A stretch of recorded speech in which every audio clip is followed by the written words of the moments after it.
Assalamualaikum warahmatullahi wabarakatuh. Perkenalkan, nama saya Mahfud Rahman Wahid dari jurusan Ilmu Administrasi Negara, Fakultas Ilmu Sosial dan Ilmu Politik, Universitas Islam 45 Bekasi. Kali ini saya akan mempresentasikan tentang etika penelitian kualitatif, strategi menghindari plagiasi dalam pelaporan, dan alat pendeteksi plagiat. Etika penelitian kualitatif. Terdapat tiga aspek dalam etika penelitian. Satu, dari aspek peneliti. Ada beberapa hal yang diatur yang berkaitan dengan peneliti. Di sini kita akan membicarakan tentang hal yang tidak boleh dilakukan oleh peneliti, yaitu pertama, scientific misconduct, yaitu suatu pelanggaran kode etik, standar ilmiah, dan perilaku etis dalam penelitian ilmiah. Bagian lain dari scientific misconduct yaitu fabrication and falsification. Fabrikasi dapat disebut secara singkat sebagai mengarang atau make up, sementara falsifikasi adalah memalsukan atau changing the true description.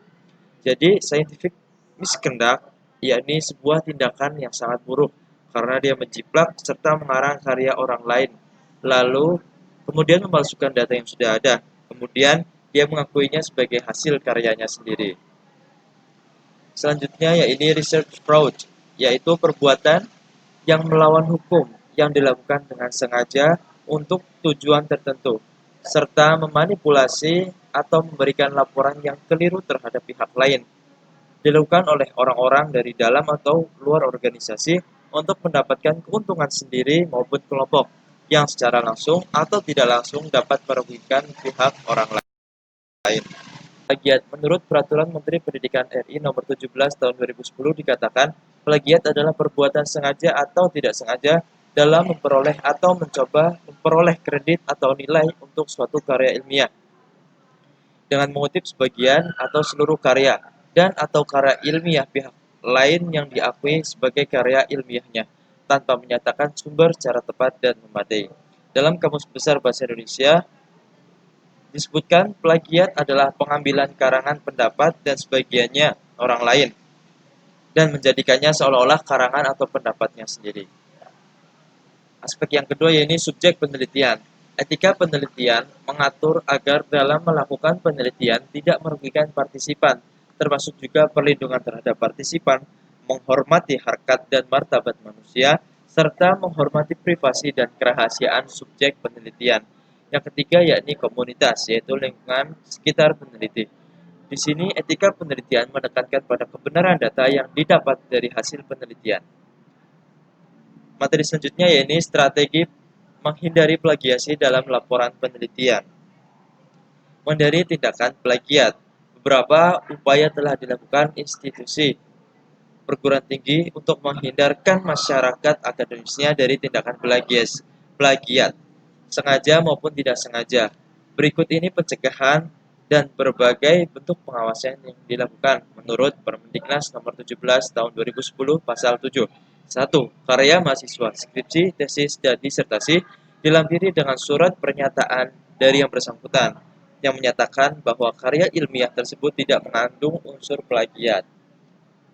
Yang kedua, pimpinan perguruan tinggi berkewajiban mengunggah semua karya ilmiah yang dihasilkan di lingkungan perguruan tingginya, seperti portal Garuda atau portal lain yang ditetapkan oleh Direktorat Pendidikan Tinggi. Yang ketiga, sosialisasi terkait dengan UU Hak Cipta Nomor 19 Tahun 2002 dan Permendiknas Nomor 17 Tahun 2010 kepada seluruh masyarakat akademis. Strategi menghindari plagiasi dalam laporan penelitian. Berikut langkah-langkahnya, yaitu dengan melakukan pengutipan atau parafrase. 1. Pengutipan menggunakan dua tanda kutip jika mengambil langsung satu kalimat, dan adapun langkah yang harus diperhatikan untuk mencegah atau menghindarkan kita dari plagiarism, yaitu melakukan pengutipan dan atau melakukan parafrase. 1. Pengutipan menggunakan dua tanda kutip jika mengambil langsung satu kalimat dengan menyebutkan sumbernya, menuliskan daftar pustaka atas karya yang dirujuk dengan baik dan benar. Yang dimaksud adalah sesuai dengan panduan yang ditetapkan masing-masing institusi dalam penulisan daftar pustaka. Yang kedua, parafrase. Melakukan parafrase dengan tetap menyebutkan sumbernya. Parafrase adalah mengungkapkan ide gagasan orang lain dengan menggunakan kata-kata sendiri, tanpa merubah maksud atau makna ide gagasan dengan tetap menyebutkan sumbernya.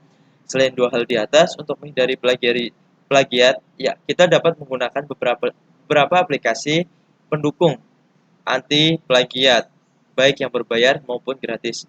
Penggunaan aplikasi Zotero, EndNote, dan aplikasi jenis untuk pengelolaan sitiran dan daftar pustaka, serta menggunakan alat atau aplikasi pendeteksi plagiat. Berikut beberapa contoh alat atau aplikasi pendeteksi plagiat. Yang pertama, Plagiarism Checker dari Smouse Tools. Aplikasi ini sebetulnya lebih sering digunakan oleh para blogger untuk mengecek kualitas yang mereka hasilkan untuk website. Para blogger biasanya juga terikat oleh keharusan menyediakan konten yang berkualitas, yang bebas dari plagiasi. Itu sebabnya mereka membutuhkan tools atau alat atau aplikasi yang bisa mendeteksi plagiat. Yang kedua, UniCheck. Aplikasi ini banyak digunakan oleh para pendidik, peneliti, peserta didik, penulis, juga editor. Bisa dibilang web pendeteksi ini cukup populer. Cara penggunaannya pun sangat mudah. Anda bisa langsung mengunjungi website UniCheck, lalu letakkan tulisanmu pada kotak yang tersedia. Yang ketiga, Dupli Checker, yakni aplikasi yang menyediakan layanan untuk mendeteksi plagiat yang bisa dimanfaatkan dengan cara yang mudah. Anda cukup copy-paste tulisan dalam kotak yang disediakan, atau bisa juga dengan meletakkan URL-nya. Dalam sekejap, Anda dalam sekejap akan ada hasil berupa link menuju konten yang diplagiasi jika memang terdeteksi. Dalam sekejap, dalam sekejap akan ada hasil berupa link menuju konten yang diplagiasi jika memang terdeteksi plagiat. Yang keempat, Copyscape. Bagi yang ingin aplikasi plagiarism checker gratis, situs ini mungkin bisa jadi pilihan tepat bagi Anda. Anda bisa mengunjungi Copyscape dan menjajal bagaimana situs ini mengetes berapa jauh tulisan Anda terdeteksi plagiat. Yang terakhir yakni PlayScan. Anda bisa langsung melakukan deteksi plagiat dengan cara copy paste tulisan di kolom yang sudah disediakan. Bisa juga Anda upload file yang akan dipindai dalam format MS Word dan PDF. Hasil teks yang akan dipindai yaitu berupa persentase kemiripan tulisan dengan tulisan yang lain yang tersedia di dunia maya. Ada fasilitas percobaan gratis untuk menjajal fasilitas ini. Demikian presentasi dari saya. Apabila ada kesalahan, mohon maaf yang seterusnya. Assalamualaikum warahmatullahi wabarakatuh.